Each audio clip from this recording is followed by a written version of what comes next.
Subject headings act as tags or labels to describe the subject content of an article. Unlike keywords, which depend more on natural language, subject headings are a form of controlled vocabulary, meaning the terms have been selectively chosen by subject experts within the field of psychology. Subject headings can be beneficial to use over keywords as they offer a more precise way of searching the database and can help weed out irrelevant results. Synonyms are also taken into consideration when indexing subject headings, which can help eliminate the guesswork involved with keyword searching and truncation.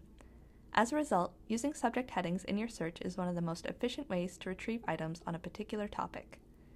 To search for a subject heading, select the Thesaurus link above the search boxes and enter your first term. The results will show a list of indexed terms within the PsycINFO database. In this case, we can see that social norms appears as a subject heading, and if we click on the blue box icon to the right, we can read a definition for the term, see the synonyms it's used for, and get additional information about its year of creation and related terms. Once we've decided we're happy with the term, we can click the checkbox to the left and add to search. Social norms has now been added to the first search box. The text su.exact shows that this term is a subject heading rather than a keyword. We can do the same thing with our second concept by clicking in the second search box and opening the thesaurus once again.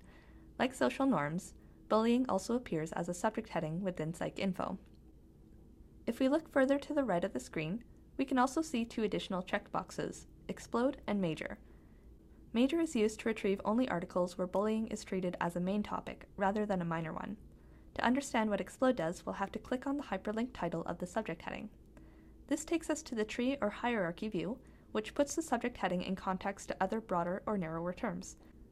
We can see that bullying is a narrower term for relational aggression, and if we click the small plus sign box beside bullying, we can see that it has one narrower term of cyberbullying. By using the Explode option, we can efficiently capture both the main term and any narrower terms within the subject headings tree. It would be the same as if we were to individually select bullying and all its narrower terms. There's only one narrower term in this example, but the Explode feature can save a lot of time if you have a long list of terms that you want to include. Once we've added the term to our search, we can see that it's been labeled accordingly as an exploded subject heading. It's a good idea to always check the hierarchy when using the thesaurus, as you may discover new broader or narrower terms that may be useful to your search.